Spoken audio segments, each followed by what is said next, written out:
नमस्कार साथियों, मैं आपका अपना निशांत पवार आप सभी का स्वागत करता हूं Hindi education world.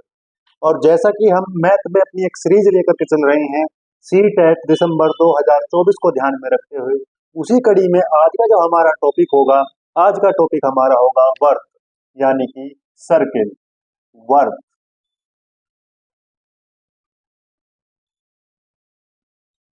Circle circle के बारे में आज हम बेसिक जानकारी जुटाएंगे।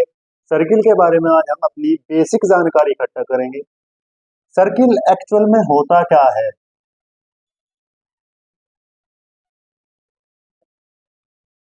एक बिंदु के चारों ओर एक घेरा खींचा हुआ होता है जिसको हम सर्किल बोलते हैं।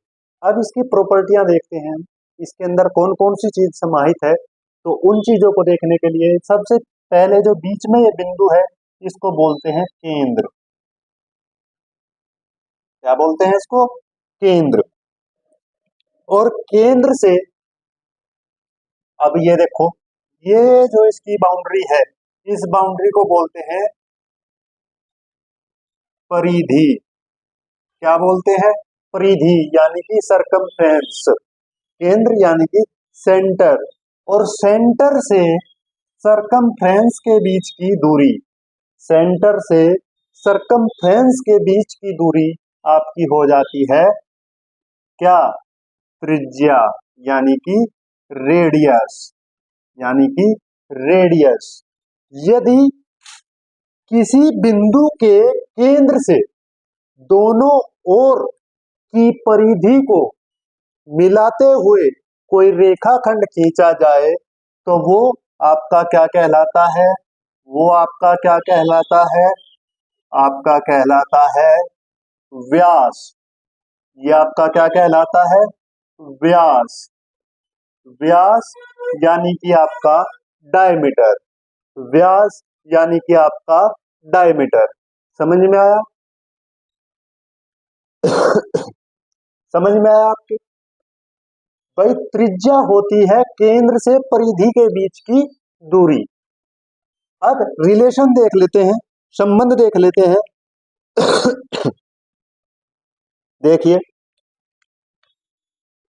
व्यास बराबर होता है आपका, व्यास बराबर होता है आपका 2 गुणा त्रिज्या। 2 गुणा त्रिज्या। त्रिज्या को आप r से डिनोट करते हो।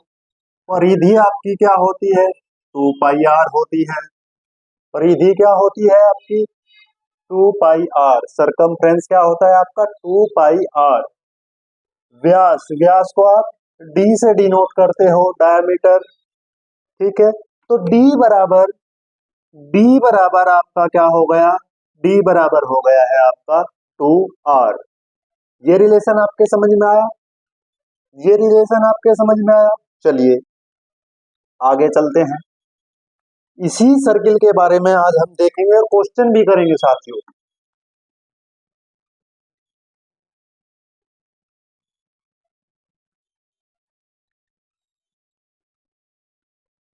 यदि एक सर्किल के अंदर से एक वर्तखंड काटा जाए,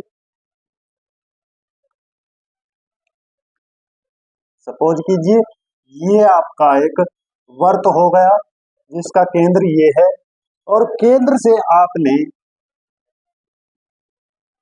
एक वर्तखंड काट लिया है। केंद्र से आपने एक वर्तखंड काट लिया है, एक वर्तखंड काट लिया है, जबकि इसका कोण आपका थीटा है, जबकि इसका कोण आपका थीटा है। तो देखिए, सबसे पहले मैं बता दूं आपको, वर्त का क्षेत्रफल आपका जो होगा वो होगा आपका पाई आर स्क्वायर। अगर हम बात करें वर्त की परिधि, वर्त की परिधि तो वो होगी आपकी 2 पाई आर। लेकिन हमने यहाँ क्या किया है? हमने यहाँ पर ये हिस्सा, ये वाला हिस्सा जो है एक वर्त के अंदर से काट लिया है, यानी कि वर्तखंड हमने एक काटा है, जिसका एंगल कितना है, थीटा एंगल है। तो अगर आपसे पूछ ले कि वर्तखंड का क्षेत्रफल कितना है, ये जो वर्तखंड हमने काट करके अलग किया है, इसका क्षेत्रफल कितना है? वर्तखंड का क्षेत्रफल, वर्तखंड का क्षेत्रफल कितना एंगल काटा हुआ है? आप कहोगे कि जी थीटा एंगल हमने इससे कट किया है। बिल्कुल, थीटा एंगल हमने इससे कट किया है, लेकिन टोटल एंगल कितना है इसका? वर्त का टोटल एंगल कितना होता है? 360 डिग्री। कितना? 360 डिग्री। अब आप कहोगे जी सर ये तो हो गया, अब बात कर रहे हैं हम वर्तखंड के क्षेत्रफल की। क्षेत्रफल का फॉर्मूला क्या है? Pi r square, pi r square. तो वर्तखंड का क्षेत्रफल बेसिकली आपका क्या होगा? Theta upon 360 multiply pi r square. ये आपका वर्तखंड का क्षेत्रफल हो जाएगा। यदि आपसे पूछ ले कि वर्तखंड की लंबाई कितनी होगी, वर्तखंड की लंबाई कितनी होगी, लंबाई कितनी होगी? तो वर्तखंड की लंबाई अब देखिएगा कितनी होगी। कितना एंगल काटा है हमने? थीटा। टोटल एंगल कितना है? 360।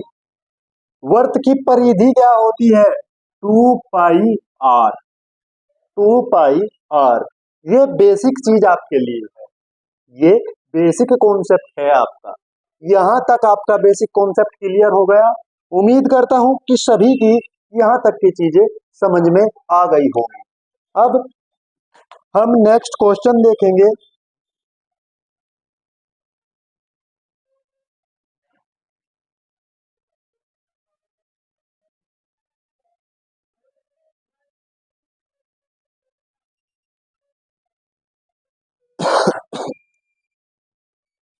देखिए आज का एक क्वेश्चन इंपॉर्टेंट क्वेश्चन है। इस तरीके के क्वेश्चन जो है आपके सीटेट एग्जाम के अंदर आपको देखने को मिलते हैं।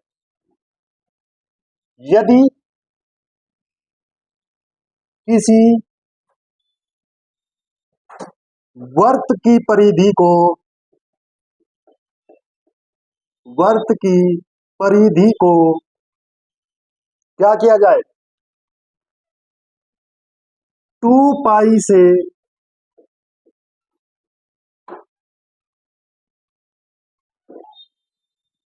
4 पाई बढ़ा दिया जाए, 4 पाई बढ़ा दिया जाए, तो वर्त का क्षेत्रफल कितना होगा? वर्त का क्षेत्रफल कितना होगा? यदि किसी वर्त की परिधि को 2 पाई से 4 पाई बढ़ा दिया जाए तो वर्त का क्षेत्रफल कितना होगा?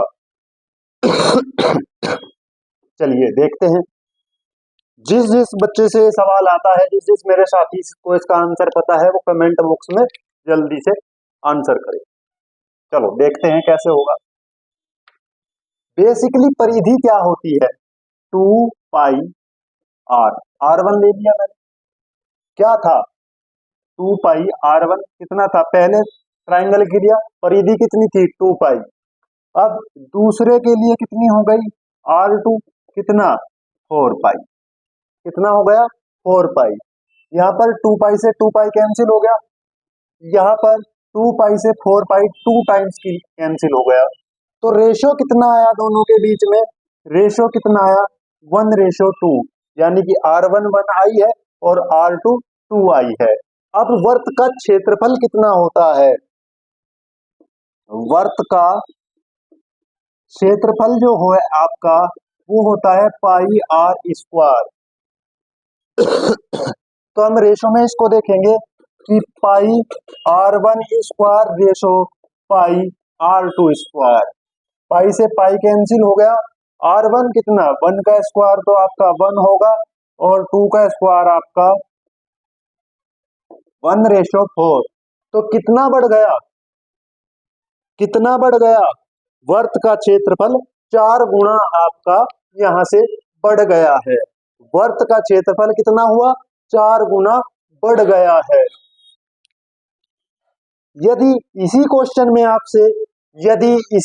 में आपसे पूछ ले कि वर्त की परिधि कितनी होगी, क्षेत्रफल के स्थान पर आपसे क्या पूछ ले कि वर्त की परिधि कितनी होगी, क्षेत्रफल के स्थान पर आपसे क्या पूछ रहा है अब की बार, परिधि, वर्त की परिधि कितनी होगी, बताइए कैसे करोगे। वर्त की परिधि, जबकि यहां पर क्या दे दिया है आपको, यहां पर आपको दे दिया क्षेत्रफल। क्षेत्रफल को 2 पाई से 4 पाई बढ़ा दिया जाए तो वर्त की परिधि पर इसका क्या प्रभाव पड़ेगा। ठीक है, ये क्वेश्चन मैं आज आपके लिए छोड़ता हूं, ये क्वेश्चन मैं आज आपके लिए दे रहा हूं, सोल्व कर करके इसका आंसर मुझे आप कमेंट बॉक्स में जरूर दीजिएगा, जरूर दीजिएगा। ठीक है, तो इसी तरीके के सवाल आपके जो है बेसिकली सर्किल से पूछे जाते हैं। सर्किल की जो प्रॉपर्टियां थी वो मैंने आज आपको बता दी है। सर्किल से रिलेटेड अगर किसी का कोई भी सवाल हो तो आप कमेंट बॉक्स में उस सवाल को पूछ सकते हैं। ये बेसिकली आपका क्या है, एक सर्किल है, और सर्किल के ये चारों तरफ का जो घेरा है ये आपका क्या कहलाता है, मैंने बताया ये आपकी परिधि कहलाती है, सरकमफ्रेंस कहलाता है, जो 2 पाई r होता है। क्लियर, जो 2 पाई r आपका होता है।